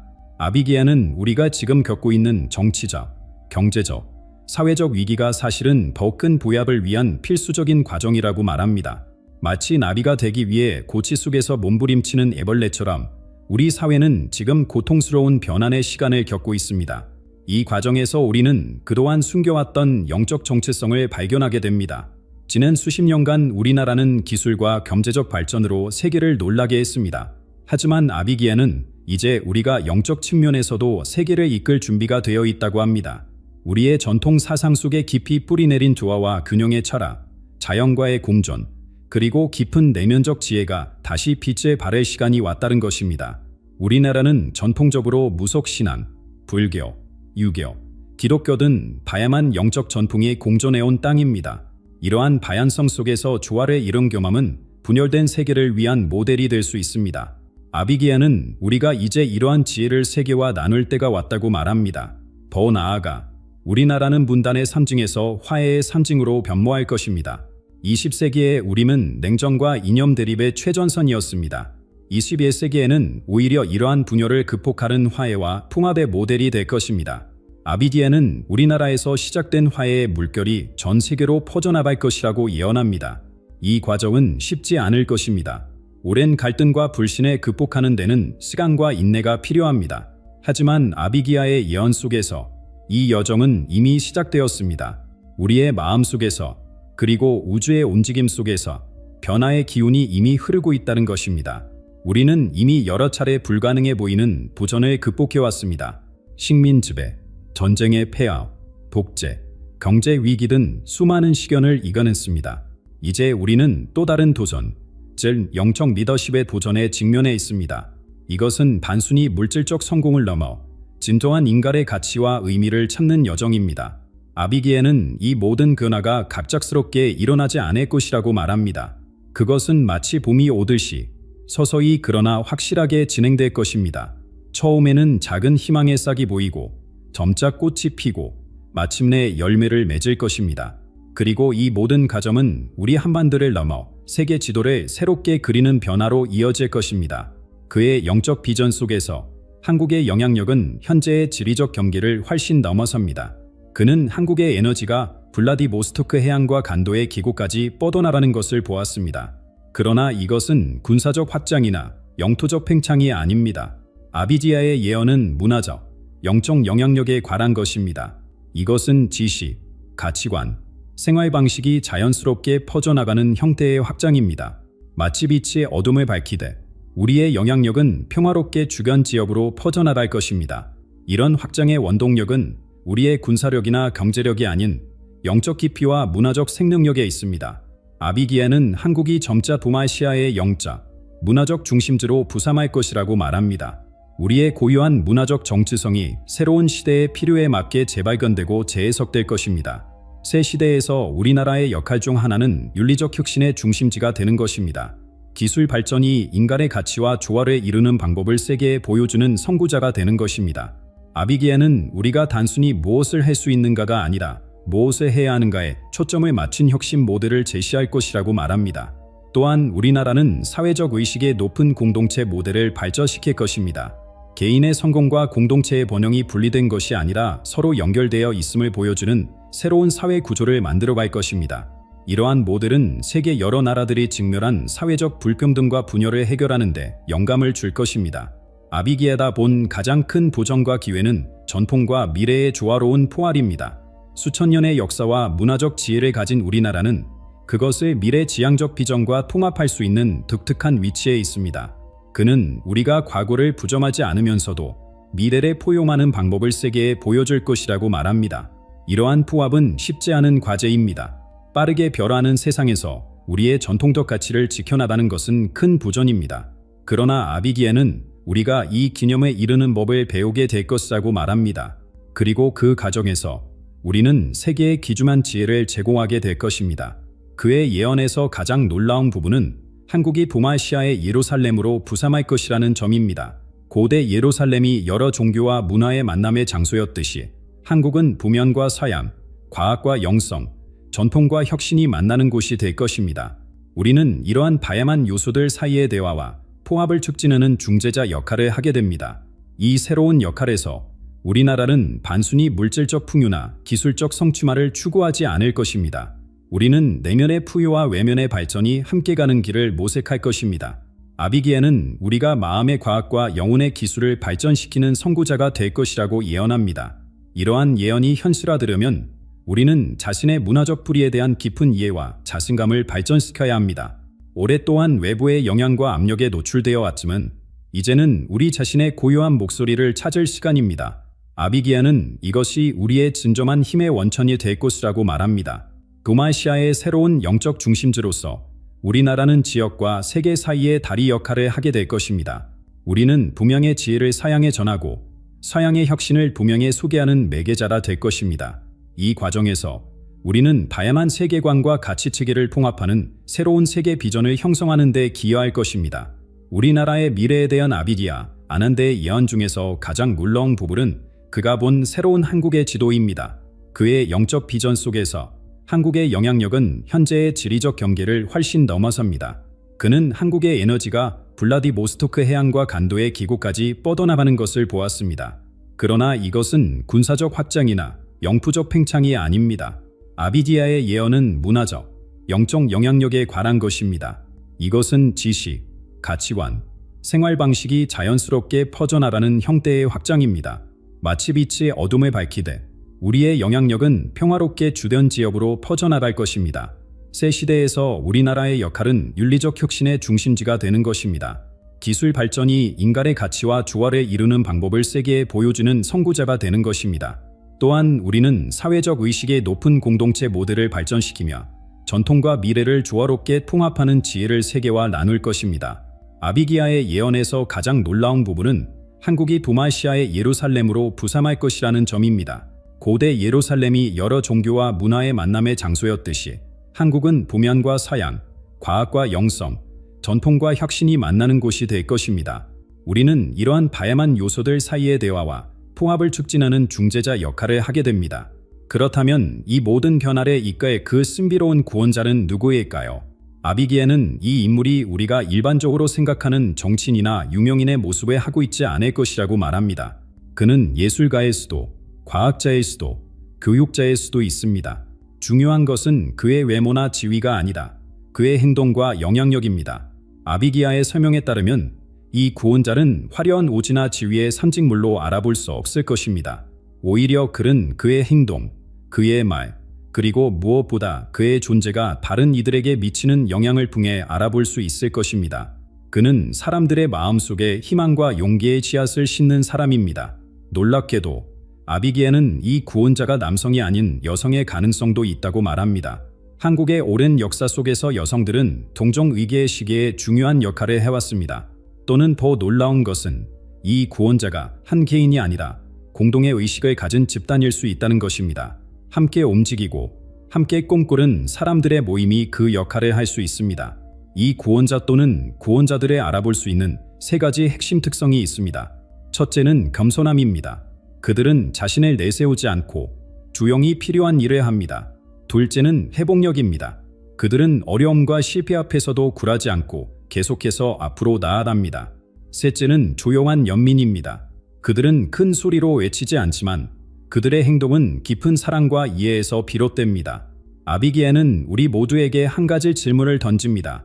만약 당신이 이 집단적 각성의 일부라면 어떨까요? 이 질문은 우리 각자가 이 변화의 과정에서 수동적인 관찰자가 아닌 적극적인 참여자가 될 수 있음을 상기시킵니다. 우리 모두가 이 새로운 시대를 함께 만들어가는 공동 창조자가 될 수 있습니다. 이 예언은 단순한 미래 예측이 아닙니다. 그것은 내면적 준비와 각성을 위한 초대입니다. 아비기에는 미래가 돌에 새겨진 것처럼 고정된 것이 아니라 우리의 집단적 의식과 행동에 따라 형성되는 것이라고 말합니다. 우리의 생각, 감정, 그리고 행동이 모여 우리의 공동 현실을 창조하는 것입니다. 특히 2025년 6월은 단순한 정치적 시점을 넘어 에너지적 전환점이 될 것입니다. 이때 전체의 정렬은 변화를 위한 강력한 지원 에너지를 제공할 것입니다. 그러나 이 에너지를 어떻게 활용할지는 우리에게 달려 있습니다. 아비디아의 예언은 피할 수 없는 운명이 아니라 우리에게 주어진 선택의 가능성에 관한 것입니다. 그는 마지막으로 우리에게 희망과 용기의 메시지를 남깁니다. 모든 것이 잃어버린 것처럼 보일 때 빛은 우리가 가장 예상치 못한 곳에서 나타날 것입니다. 이것은 가장 어두운 시간이 종종 가장 큰 변화와 깨달음의 순간이 될 수 있음을 상기시킵니다. 아비기야는 아름다운 비유로 이 예언을 마무리합니다. 한 자루의 촛불은 한낮의 밝은 햇빛 아래서는 거의 보이지 않습니다. 그러나 깊은 어둠 속에서 그 작은 불꽃은 놀라울 정도로 강렬하게 빛납니다. 마찬가지로 우리의 내면의 빛, 우리의 지혜와 사랑의 빛은 가장 어려운 시기에 가장 강력하게 빛날 수 있습니다. 그리고 그 빛은 우리 모두의 마음속에 이미 존재합니다. 1950년대, 그때 우리는 가족과 나라를 지키기 위해 모든 것을 걸었습니다. 지금 그때와 같은 경고가 들려오고 있습니다. 한 몽골 수련이 한반도의 운명을 예언했습니다. 믿기 어렵지만 그 말들이 하나씩 현실이 되고 있습니다. 이건 단순한 이야기가 아닙니다. 수천 년의 역사와 연결된 우리 민족의 생존과도 관련된 이야기입니다. 오늘 여러분은 과거와 미래가 만나는 그 지점을 보게 될 것입니다. 사막의 예언자 어린이 알탄진들은 누구인가? 알탄젠도의 이름이 처음 세상에 알려졌을 때 많은 사람들은 의심의 눈길을 보냈습니다. 하지만 오늘날 그의 예언이 하나둘 현실화되면서 이제 우리는 그를 주목해야 할 때가 왔습니다. 대초월의 영혼이 전하는 메시지, 그 중심에는 누가 있을까요? 몽골의 광활한 대초원, 그곳에서 태어난 알탄젠들은 지금 시베리아의 평범한 목동 소년처럼 보입니다. 하지만 그의 눈빛에는 다른 아이들에게서 찾아볼 수 없는 깊이가 있습니다. 2019년 가을, 작은 게르, 몽골 전통 가오에서 태어난 그는 태어날 때부터 남달랐습니다. 현지 주민들의 증언에 따르면 그가 태어난 날 밤하늘에는 유난히 밝은 별이 빛났고 그 빛은 마치 그의 게르를 비추는 듯했다고 합니다. 어머니는 출산 중 이상한 꿈을 꾸었는데 오래된 지혜를 가진 노인이 그녀에게 다가와 이 아이는 과거와 미래를 잇는 다리가 될 것이라고 말했다고 합니다. 처음에는 그저 출산의 고통 속에서 큰 꿈으로 치부했지만 알탄이 3살 때부터 보인 행동은 그것이 단순한 꿈이 아니었음을 암시했습니다. 알탄의 삶은 2022년 겨울밤 결정적인 변화를 맞이했습니다. 그날 밤 몽골 대초원의 목동들은 하늘에서 특이한 현상을 목격했습니다. 5개의 별이 마치 창의 형태로 정렬된 것입니다. 천문학자들은 이를 단순한 우연의 일치로 보았지만 몽골의 노인들은 이것이 매우 의미 있는 징조라고 여겼습니다. 바로 그날 밤 알탄은 극심한 고열에 시달리다 갑자기 트랜스 상태에 빠졌습니다. 48시간 동안 깨어나지 못한 그는 의식을 되찾은 후 자신이 본 것들을 이야기하기 시작했습니다. 그가 말한 내용은 어린아이가 알 수 없는 깊이와 복잡성을 가지고 있었고 이는 마을 전체를 놀라게 했습니다. 그는 마치 수천 년의 역사를 직접 본 것처럼 과거의 그리고 미래의 사건들을 묘사했습니다. 그리고 그 중심에는 한반도와 중국의 운명이 있었습니다. 이제 몽골 전역에서는 알탄을 새로운 영적 칭기즈칸이라 부릅니다. 이는 그가 13세기 몽골 제국을 건설한 칭기즈칸과 같은 군사적 정복자가 될 것이라는 의미가 아닙니다. 오히려 칭기즈칸이 유라시아 대륙을 정복했던 것처럼 알탄은 영적인 메시지로 사람들의 마음을 하나로 모을 것이라는 의미입니다. 전쟁이 아닌 평화, 분열이 아닌 통일, 증오가 아닌 사랑의 메시지로 말입니다. 알탄 자신도 이러한 비교에 겸손한 태도를 보입니다. 나는 그저 보이는 것을 말할 뿐이다. 내 안에 있는 목소리가 하는 말을 전할 뿐이다라고 그는 말합니다. 하지만 그의 말 한마디 한마디는 마치 수백 년의 지혜가 담긴 듯합니다. 그가 말하는 평화와 화합의 메시지는 현대의 사회의 분열과 갈등 속에서 더욱 강렬하게 다가옵니다. 가장 흥미로운 점은 몽골의 노인들이 알탄의 13세기에 살았던 유명한 샤먼의 환생으로 여긴다는 것입니다. 전설에 따르면 그 샤먼은 몽골 제국의 흑만성스뿐만 아니라 먼 미래에 일어날 일들까지 예견했다고 합니다. 그의 예언은 비단천에 기록되어 비밀리에 전해져 왔으며 그 내용 중 상당 부분이 이미 역사적으로 입증되었다고 합니다. 현지 노인들은 알탄이 말하는 내용과 고대 예언의 내용이 놀랍도록 일치한다고 증언합니다. 더욱 놀라운 것은 알탄이 한 번도 배운 적 없는 고대 몽골어 단어와 표현을 사용한다는 점입니다. 그는 마치 오래된 영혼이 현대의 몸을 빌린 것처럼 말하고 행동합니다. 몽골의 한 역사학자는 알탄이 사용하는 일부 표현은 오직 13세기 비밀 문서에서만 발견되는 것들이다라고 말하며 경이로움을 감추지 못했습니다. 하지만 모든 사람이 알탄의 능력을 믿는 것은 아닙니다. 해이론자들은 그가 단순히 부모나 마을 어른들에게 교육받은 것이라고 주장합니다. 그러나 알탄이 예언한 내용 중 일부가 이미 현실로 나타나기 시작하면서 그에 대한 관심은 나날이 커지고 있습니다. 특히 한반도와 중국에 관한 그의 예언은 너무나 구체적이고 선명해서 이래 단순한 우연으로 치부하기엔 무리가 있습니다. 그렇다면 이 어린 예언자는 정확히 무엇을 보았을까요? 그가 전하는 한반도와 중국의 미래는 어떤 모습일까요? 그리고 이미 나타나기 시작한 징조들은 무엇일까요? 알탄 젠두가 전한 예언의 핵심은 바로 하늘의 짐투에서 시작됩니다. 그가 트랜스 상태에 빠졌던 그날 밤, 몽골 하늘에 나타난 별자리 배열은 단순한 우연이 아니었습니다. 그리고 지금 우리는 그 별들이 가리키는 방향으로 세계가 움직이는 것을 목격하고 있습니다. 창 모양으로 정렬된 5개의 별의 알탄은 이 천체 현상이 바로 지구의 심오한 변화를 알리는 신호라고 말합니다. 이 별자리 배열은 올해 초 실제로 관측되었으며 천문학자들조차 수백 년 만에 보기 드문 현상이라고 인정했습니다.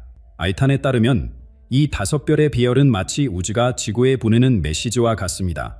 그는 이 별들이 가리키는 방향에 주목하라고 말합니다. 별들은 거짓말하지 않습니다. 그들은 수천 년 동안 인류에게 길을 보여주었습니다. 지금도 마찬가지입니다. 그의 이 말은 단순한 미신이 아닌 고대부터 이어져 온 우주와 인간의 연결에 대한 깊은 이해를 보여줍니다. 알탄은 하늘과 땅 사이의 관계를 놀라운 방식으로 설명합니다. 그에 따르면 별들이 가리키는 곳에서 지각이 움직인다고 합니다. 마치 하늘이 땅에 보내는 신호처럼 말입니다. 그가 구체적으로 지목한 위험 지역은 한반도, 일본, 미얀마, 그리고 대만입니다. 흥미롭게도 이 지역들은 모두 태평양 불의 고리에 위치하거나 인접해 있습니다. 알탄은 별들이 춤추는 곳에서 땅이 흔들릴 것이라고 말합니다. 그리고 최근 일본과 대만에서 발생한 일련의 지진들은 이러한 예언이 단순한 추측이 아닐 수 있음을 시사합니다. 한반도 역시 이러한 지각 변동의 영향골에 있다고 그는 경고합니다. 한반도는 오랫동안 잠자고 있었지만 곧 깨어날 것입니다. 그러나 두려워할 필요는 없습니다. 변화는 때로 필요한 것입니다. 가장 놀라운 점은 과학과 예언의 교차점입니다. 실제로 여러 저명한 천문학자들은 올해 초 발생한 별자리 배열이 매우 희귀한 현상이라고 발표했습니다. 물리학자이자 천문학자인 김정호 박사는 이러한 별자리 배열은 약 840년마다 한 번 발생하는 현상으로 마지막으로 이런 배열이 관측된 것은 중세 시대였습니다라고 말했습니다. 더욱 흥미로운 것은 이러한 천체 현상이 지구의 자기장과 미세한 중력 변화를 일으킬 수 있다는 일부 연구 결과입니다. 이것이 직접적으로 지진 활동과 연관되어 있다고 단정할 수는 없지만 이러한 과학적 가능성이 알탄의 예언과 맞닿아 있다는 점은 주목할 만합니다. 알탄의 예언 중 가장 심각한 부분은 자연재해에 관한 경고입니다. 그는 지진과 쓰나미가 단순한 재난이 아닌 새로운 문명 주기의 시작을 알리는 신호라고 말합니다. 대지가 흔들리고 바다가 들끓을 때 인류는 새로운 길을 찾게 될 것입니다. 그의 이 말은 파괴 속에서도 희망을 찾을 수 있음을 암시합니다. 알탄은 이러한 재난이 단순히 파괴만을 의미하는 것이 아니다. 인류가 더 조화롭고 균형 잡힌 삶의 방식을 찾도록 하는 자연의 방식이라고 설명합니다. 때로는 오래된 것이 무너져야 새로운 것이 세워질 수 있습니다. 이것이 자연의 이치입니다. 그러나 알탄이 전하는 메시지는 단순한 재난 예고가 아닙니다. 그는 이러한 변화들이 궁극적으로는 더 나은 세상을 향한 과정임을 강조합니다. 지각의 변동만큼이나 중요한 것은 인류 의식의 변화라고 그는 말합니다. 그리고 이 변화의 중심에는 한 명의 지도자가 있을 것이라고 예언합니다. 땅이 흔들리고 바다가 출렁이는 동안 인류에게는 새로운 빛이 필요합니다. 알탄의 예언에 따르면 그 빛은 바로 말의 힘에 가진 새로운 지도자의 형태로 나타날 것입니다. 자연의 변화만큼 중요한 것이 바로 인류 지도자의 출현입니다. 알탄 젠두의 예언 중 가장 희망적인 부분은 바로 새로운 칸의 등장에 관한 것입니다. 이 지도자는 과거의 칭기즈 칸처럼 군사력으로 세계를 정복하는 것이 아닌 지혜와 소통으로 인류를 이끌 것이라고 합니다. 알탄은 이 지도자가 이미 우리 가운데 있지만 아직 그 역할을 완전히 깨닫지 못했다고 말합니다. 그는 평범한 가정에서 태어나 고통을 알고 분열을 경험했습니다. 그리고 그 경험이 그를 위대한 포압자로 만들 것입니다. 알탄의 묘사에 따르면 이 새로운 칸은 군대나 무기가 아닌 말의 힘으로 사람들을 모을 것입니다. 그의 무기는 총과 탱크가 아닌 지혜와 통찰력입니다. 그는 말할 때 사람들이 귀 기울입니다. 그의 목소리에는 진실이 담겨 있기 때문입니다. 이러한 묘사는 현대 사회에서 진정한 리더십의 본질이 무엇인지 생각하게 합니다. 힘이 아닌 지혜, 강요가 아닌 설득, 두려움이 아닌 존경에 기반한 리더십 말입니다. 이 지도자의 가장 큰 업적은 한반도의 평화적 통일을 이끌어내는 것이라고 알탄은 예언합니다. 70년 넘게 지속된 남북 분단의 상처를 전쟁 없이 치유한 인물로 묘사됩니다. 그는 남과 북의 마음을 읽고 공통된 아픔을 이해합니다. 그리고 그 이해를 바탕으로 다리를 놓을 것입니다. 알탄의 이 말은 단순한 정치적 통일이 아닌 마음의 통일을 강조합니다. 물리적 장벽보다 더 견고한 심리적 장벽을 허무는 것이 진정한 포합의 시작이라는 메시지입니다. 흥미로운 점은 알탄이 이 지도자가 한국인이 아닐 수도 있다고 암시한다는 것입니다. 그의 혈통은 중요하지 않습니다. 중요한 것은 그의 마음입니다. 그는 모든 아시아 민족의 고통을 자신의 것처럼 느낍니다. 이 새로운 칸의 가장 강력한 무기는 바로 문화입니다. 알탄은 이 지도자가 예술, 음악, 이야기를 통해 사람들의 마음을 사로잡을 것이라고 말합니다. 그는 노래와 이야기의 힘을 알고 있습니다. 초알은 몸을 간토하지만 이야기는 영혼을 간토합니다. 이는 현대 세계에서 소프트 파워의 중요성을 강조하는 메시지로 볼 수 있습니다. 실제로 지금 한류의 영향력이 전 세계로 확산되고 있는 현상과도 맞닿아 있습니다.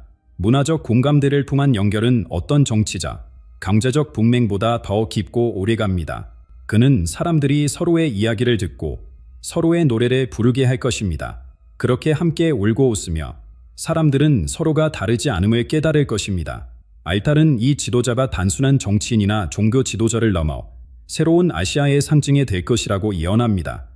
동양과 서양, 전통과 현대, 물질과 정신을 아우르는 균형의 상징으로서 말입니다.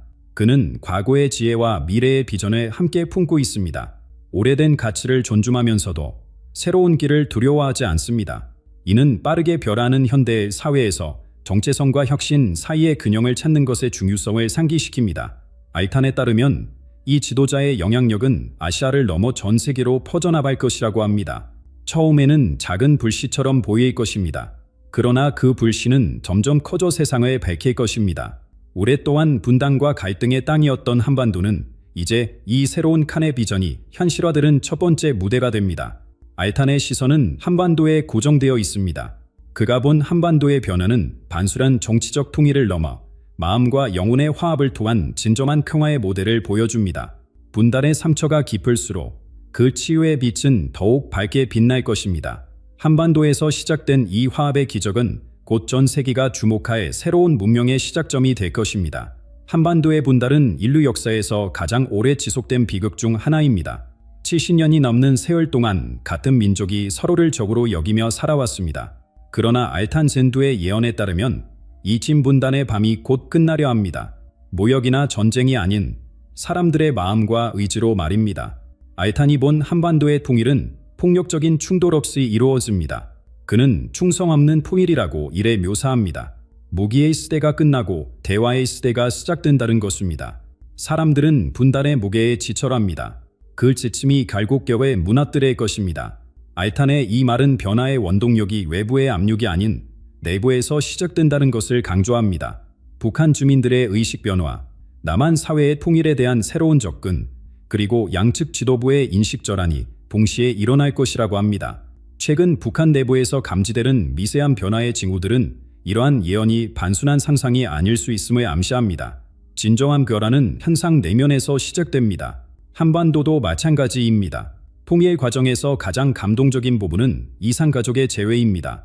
알탄은 특히 여성과 아이들을 중심으로 한 주요한 재연결 운동이 일어날 것이라고 예언합니다. 어머니들의 그리움과 아이들의 순수함이 정치적 장벽을 뚫고 흐를 것입니다. 그는 공식적인 정치 합산보다 먼저 사람들 사이의 연결이 시작될 것이라고 말합니다. 소셜미디어와 디지털 기술을 통해 남북한 사람들이 비밀리에 소통하기 시작할 것이며 이러한 개인적 연결이 결국 더욱 큰 사회적 변화로 이어질 것이라고 합니다. 가족의 연결은 어떤 정치적 선언보다 강합니다. 그들이 서로를 찾기 시작할 때 어떤 힘도 그들의 막을 수 없을 것입니다. 이미 일부 이상 가족들이 제3국을 통해 비밀리에 소통하고 있다는 보도가 있습니다. 알탄의 예언대로 작은 물방울이 모여 바다를 이루는 과정이 시작된 것일까요? 통일된 한반도는 단순히 하나의 국가라 되는 것을 넘어 전략적으로 중요한 위치를 차지하게 됩니다. 알탈은 한반도가 유라시아와 오세아니아에 있는 핵심 연결고리가 될 것이라고 예언합니다. 분단의 벽이 무너지면 한반도는 더 이상 막다른 길이 아닌 새로운 시작점이 됩니다. 이는 물리적인 교역로뿐만 아니라 영적, 문화적 교류의 중심이 된다는 의미입니다. 실크로드의 현대적 부활이라고 볼 수 있으며 한반도가 동양과 서양, 전통과 혁신을 잇는 가교 역할을 하게 될 것입니다. 한반도는 과거에도 문명의 교차로였습니다. 통일 후에는 그 역할이 더욱 커질 것입니다. 최근 한국 정부가 추진하고 있는 신북방 정책과 신남방 정책은 이러한 비전과 맞닿아 있습니다. 통해 한국의 상징이 될 곳은 바로 새로운 수도입니다. 알타는 서울이 계속해서 중요한 도시로 남겠지만 북쪽에 새로운 도시가 건설될 가능성도 언급합니다. 화해의 도시가 세워질 것입니다. 과거의 상처를 치유하고 새로운 시작을 선징하는 곳이 될 것입니다. 이 도시는 단순한 행정 중심지를 넘어 통해 한국의 정신적 중심이자 아시아의 새로운 문화 허브로 발전할 것이라고 합니다. 남과 북의 건축 양식, 도시 계획, 문화적 요소가 조화롭게 어우러진 이 도시는 분대를 넘어선 화합의 상징이 될 것입니다. 도시는 사람들의 꿈을 담는 그릇입니다. 새 수도는 통해 한국의 꿈을 담게 될 것입니다. 통일된 한반도는 그 자체로도 큰 의미가 있지만 더 놀라운 것은 그 이후의 역할입니다. 알탄의 예언에서 한국은 단순한 지역 강국을 넘어 세계적인 영향력을 가진 문화적, 기술적 중심지로 부상합니다. 이러한 영향력은 두 가지 독특한 요소에서 비롯됩니다. 바로 중국의 노래와 기술입니다. 이미 세계를 매료시키고 있는 한국의 대중음악과 첨단 기술의 통일 이후에는 더욱 강력한 문화적 힘으로 진화할 것입니다. 한국의 문화적 영향력은 이미 전 세계로 확산되고 있습니다. 하지만 알탄 젠도의 예언에 따르면 우리가 지금 목격하고 있는 것은 시작에 불과합니다. 통해 한국의 문화적, 기술적 영향력은 단순한 대중문화 현상을 넘어 세계의 정신적 지형을 바꿀 만큼 강력해질 것입니다. 알탄은 세계가 한국과 함께 노래할 것이라는 독특한 예언을 했습니다. 이는 표면적으로는 한국 음악의 글로벌한 인기를 의미하는 것처럼 보이지만 더 깊은 의미가 있습니다. 노래는 단순한 소리가 아닙니다. 그것은 영혼의 언어입니다. 한국의 노래가 세계로 퍼져나갈 때 그것은 단순한 멜로디가 아닌 새로운 의식의 파동을 전파하는 것입니다. 알탄의 이 말은 음악이 단순한 오라를 넘어 인류의 집단 의식을 변화시키는 매개체가 될 수 있음을 암시합니다. 한국 음악에 담긴 정서적 깊이와 영적 메시지가 전 세계 사람들의 마음을 열고 새로운 형태의 정서적 풍합을 이룰 것이라는 예언입니다. 최근 한국 음악의 세계적 인기는 단순한 유행이 아닌 더 깊은 변화의 전조일 수 있습니다. 한국의 리듬에 맞춰 세계가 춤을 추기 시작할 때 그것은 새로운 시대의 시작을 알리는 북소리입니다. 기술 분야에서도 한국은 독특한 역할을 하게 될 것입니다. 알탄은 한국의 연계 기술이 세계에 고립된 지역들을 통합하는 중요한 도구가 될 것이라고 예언합니다. 한국의 기술은 단순히 사람들의 인터넷에 연결하는 것이 아니라 사람들의 마음에 연결할 것입니다. 이는 단순한 물리적 연결을 넘어 정신적, 정서적 연결을 가능하게 하는 혁신적인 기술을 의미합니다. 외딴 마을, 분쟁 지역, 심지어 사막과 같은 극한 환경에서도 사람들이 한국의 기술을 통해 소통하고 연결될 것이라고 합니다. 벽은 무너지고 다리가 세워질 것입니다. 그리고 그 다리의 많은 부분이 한국의 손으로 만들어질 것입니다. 최근 한국 기업들이 개발 중인 위성 인터넷, 홀로그램 통신, 확장 현실 기술들은 이러한 예언과 맞닿아 있습니다. 알탄은 또한 한국의 이야기가 세계로 퍼져나가며 동양의 영적 가치를 부활시킬 것이라고 예언합니다. 말의 힘이 다시 발견될 것입니다. 이야기를 통해 잊혀진 지혜가 되살아날 것입니다. 이는 한국의 드라마, 영화, 문학이 단순한 오락거리를 넘어 인류의 보편적 가치와 지혜를 전달하는 매개체가 될 것임을 암시합니다. 특히 동양의 전통적 가치관인 조화, 균형, 자연과의 연결 등이 한국 콘텐츠를 통해 재해석되어 전 세계로 퍼져나갈 것이라고 합니다. 세계가 혼란에 빠질수록 사람들은 균형과 지혜를 갈망합니다. 그리고 그들은 한국의 이야기에서 그것을 발견할 것입니다. 실제로 최근 한국 콘텐츠가 다루는 주제들이 점점 더 깊어지고 있으며 단순한 오락을 넘어 사회적, 철학적 메시지를 담고 있습니다. 한국의 진정한 리더십은 군사력이나 경제력이 아닌 아이디어의 아름다움에서 비롯될 것이라고 알탄은 말합니다. 힘으로 정복하는 시대는 끝났습니다. 이제는 아름다움과 지혜로 마음을 사로잡는 시대입니다. 이는 문화적 영향력의 시대에 한국이 독특한 이치를 차지하게 될 것임을 암시합니다. 혁신적이면서도 인간적인, 첨단이면서도 따뜻한, 효율적이면서도 아름다운 이러한 조화로운 접근 방식이 한국의 특별한 경쟁력이 될 것이라고 합니다. 한국인들은 오래전부터 조화의 중요성을 알고 있었습니다. 이제 그들은 그 지혜를 세계와 나눌 때가 왔습니다. 이미 한국의 디자인 철학, 도시 계획, 환경 정책 등에서 이러한 조화로운 접근이 나타나고 있습니다. 한국이 문화적, 기술적, 영적 리더십으로 세계의 주목을 받는 동안 동아시아의 거대한 이웃 국가에서는 다른 종류의 변화가 일어나고 있습니다. 알탄의 시선은 이제 중국으로 향합니다. 불건용의 운명은 어떻게 될 것인가? 그 위에 드리워진 그림자는 무엇을 의미하는가?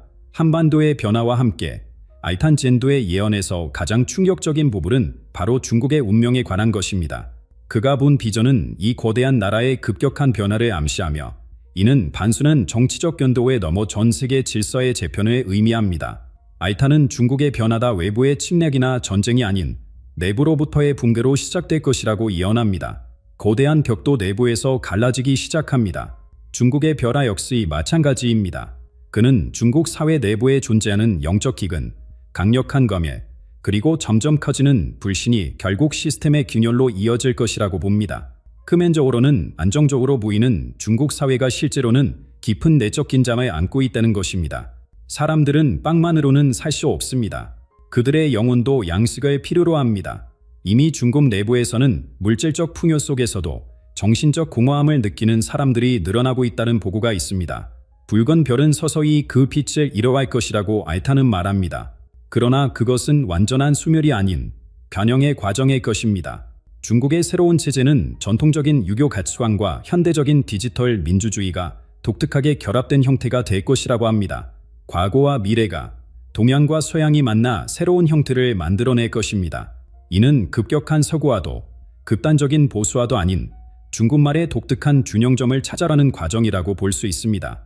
알탄은 이 과정이 쉽지는 않지만 결국 중국과 세계 모두에게 이로운 결과를 가져올 것이라고 말합니다. 결과는 언제나 고통스럽습니다. 그러나 그 고통 없이는 성장도 없습니다. 이러한 변화의 주역은 바로 젊은 세대가 될 것입니다. 알탄은 디지털 세계와 현실 세계의 이중적 삶을 살아온 중국의 젊은이들이 점점 더 자유와 표현에 대한 갈망을 키워갈 것이라고 예언합니다. 디지털 벽 너머의 세계를 본 사람들은 더 이상 예전처럼 살 수 없습니다. 인터넷과 디지털 기술의 발달로 외부 세계와의 접촉이 늘어날수록 정보 통제는 점점 더 어려워질 것입니다. 젊은이들은 소셜미디어와 가상 공간을 통해 새로운 아이디어를 접하고 자신만의 목소리를 찾기 시작할 것입니다. 침묵 속에서도 생각은 자랍니다. 그리고 그 생각이 마침내 목소리를 찾을 때 아무도 그것을 막을 수 없을 것입니다. 이러한 내적 변화의 과정에서 중국은 예시적인 분열을 경험할 수도 있다고 알탄은 예언합니다. 다양한 지역들이 더 많은 자율성을 요구하게 될 것이며 이는 중앙정부의 권한 약화로 이어질 수 있습니다. 거대한 용이 여러 개의 작은 용들로 나뉠 것입니다. 그러나 그들은 결국 밭의 하나가 될 것입니다. 이러한 과정은 혼란스러울 수 있지만 결국 더 유연하고 적응력 있는 새로운 체제의 탄생으로 이어질 것이라고 합니다. 각 지역의 특성과 요구가 더 잘 반영된 새로운 형태의 연방지가 될 수도 있다는 암시입니다. 폐허에서 새로운 건물이 세워지든 낡은 체제의 붕괴는 새로운 시작의 기회가 됩니다. 중국의 이러한 내적 변화는 자연의 강력한 메시지와 함께 가속화될 것입니다. 알탄은 일본, 미얀마, 그리고 중국 남부가 대규모 지진과 쓰나미의 중심지가 될 것이라고 예언합니다. 지각이 움직이든 인간의 의식도 움직일 것입니다. 이러한 자연재해는 단순한 재앙이 아닌 변화의 필요성을 알리는 경고로 해석될 수 있다고 합니다. 알탄은 이러한 재해를 신의 벌이나 우연한 사고로 보지 않고 자연이 균형을 찾아가는 과정의 일부로 이해합니다. 세상은 끊임없이 균형을 찾아갑니다. 때로는 그 과정이 격렬할 수 있습니다. 이러한 자연재해는 물리적 환경뿐만 아니라 사회적, 정신적 환경도 저하하는 역할을 할 것이라고 알탄은 말합니다. 오래된 것이 무너지고 새로운 것이 자리 잡을 공간이 생긴다는 것입니다. 파괴는 때로 천주의 첫 단계입니다. 숲에 불이 난 후 새로운 식물들이 더욱 강하게 자라나는 것처럼 말입니다. 이는 자연의 섭리가 인간 사회에도 적용된다는 동양적 세계관을 반영합니다. 중국의 남부 지역에서 시작된 자연재해는 사회 구조의 취약점을 드러내고 이는 결국 더 강하고 유연한 시스템의 구축으로 이어질 것입니다. 제2소 사회적 분위기에도 큰 변화가 찾아올 것이라고 알칼은 예언합니다. 사람들은 더 이상 권위적이고 폐쇄적인 지도자를 용납하지 않을 것이며 더 투명하고 인도적인 리더십을 요구하게 될 것이라고 합니다. 고통은 사람들의 눈을 뜨게 합니다. 그들은 진실을 보기 시작하고 더 나은 것을 요구하게 됩니다. 이는 자연재해가 단순한 물리적 피해를 넘어 사회적 의식의 각성을 가져온다는 것을 의미합니다. 중국 시민들은 정부의 재난 대응 방식을 통해 체제의 강점과 약점을 더 명확히 보게 될 것이며 이는 정치적 변화의 초매제가 될 수 있습니다. 가장 희망적인 변화는 공동체 정신의 부활입니다. 알탄은 재난 속에서 사람들이 서로를 돕고 지원하는 네트워크가 그 어느 때보다 강화될 것이라고 말합니다. 위기는 사람들을 갈라놓기도 하지만 더 자주 그들을 하나로 모읍니다. 국가의 능력이 한계에 부딪힐 때 시민들은 자발적으로 서로를 돕는 시스템을 구축하게 되며 이러한 경험은 새로운 형태의 사회적 유대감을 형성합니다. 재난은 우리가 얼마나 서로에게 의존하고 있는지 깨닫게 해줍니다. 그리고 그 깨달음은 어떤 정책보다도 강력합니다. 중국과 주변 지역의 이러한 격변 속에서 한반도는 상대적으로 안정적인 모습을 보일 것이라고 알칸은 예언합니다. 이는 한국이 새로운 아시아의 중심축으로 부상하는 또 다른 요인이 될 것입니다. 하지만 이 모든 예언들을 들으며 우리는 한 가지 근본적인 질문을 던지게 됩니다. 알탄 젠도의 이 놀라운 예언들은 정말 진실일까요? 아니면 그저 아름다운 이야기일 뿐일까요? 알탄 젠도의 놀라운 예언들을 듣다 보면 자연스럽게 의문이 생깁니다. 이 모든 이야기가 과연 진실일까요? 11살 수년의 입에서 나온 이 예언들을 어떻게 받아들여야 할까요? 그의 메시지가 우리에게 주는 진정한 의미는 무엇일까요? 알탈의 예언에 대한 가장 흥미로운 사실 중 하나는 그가 말하는 내용이 13세기의 비밀 문서와 놀랍도록 일치한다는 점입니다. 몽골의 역사학자들과 언어학자들은 알탄이 사용하는 특정 표현과 개념들이 현대 몽골어에서는 거의 사용되지 않는 고대 형태라고 지적합니다. 그가 사용하는 일부 단어와 개념은 13세기 문헌에서만 발견되는 것들입니다. 한 언어학자는 이렇게 설명합니다. 특히 알탄이 자연재해와 사회 변화를 설명할 때 사용하는 은유적 표현들은 고대 샤머니즘 전통에 깊이 뿌리를 둔 것으로 보입니다. 그가 한 번도 교육받은 적 없는 이러한 지식을 어떻게 알게 되었는지는 여전히 미스터리입니다. 일부 학자들은 이를 단순한 우연의 일치로 치부하지만 다른 이들은 더 깊은 설명이 필요하다고 주장합니다. 어린아이가 이런 복잡한 언어적, 개념적 지식을 우연히 알게 되었다고 보기는 어렵습니다. 하지만 알탈의 예언이 실제 미래를 정확히 예측하는 것인지 아니면 현재 아시아 사람들의 집단적 희망과 두려움을 반영하는 영감적인 이야기인지는 별개의 문제입니다. 흥미로운 점은 그의 메시지가 현재 아시아 사람들이 느끼는 감정과 강하게 공명한다는 것입니다. 한반도의 평화적 통일에 대한 갈망, 중국 사회의 균형 있는 변화에 대한 희망, 자연재해에 대한 우려, 그리고 새로운 형태의 리더십에 대한 기대, 이 모든 것은 이미 많은 사람들의 마음속에 존재하는 생각들입니다. 예언의 힘은 미래를 정확히 예측하는 데 있는 것이 아니라 현재를 더 깊이 이해하게 하는 데 있습니다. 알탈의 예언을 연구하는 한 철학자는 이렇게 말합니다. 그의 예언이 현실이 되든 그렇지 않든 그것이 우리에게 주는 메시지는 여전히 가치가 있다는 것입니다. 알탄 자신도 자신의 예언에 대해 매우 겸손한 태도를 보입니다. 그는 자신의 메시지가 사람들에게 두려움을 주기 위한 것이 아니라 그들을 깨우고 준비시키기 위한 것이라고 강조합니다. 나는 파괴를 예언하는 것이 아니라 변화를 예언하는 것입니다. 그리고 변화는 두려워할 대상이 아닙니다. 그는 자신이 본 미래가 결정된 운명이 아닌 가능성이라고 말합니다. 사람들이 서로를 돌보고 지구를 존중하는 방식으로 살아간다면 어떤 재난도 그들을 무너뜨릴 수 없다는 것이 그의 핵심 메시지입니다. 글들은 방향을 제시하지만 걷는 것은 우리 자신입니다.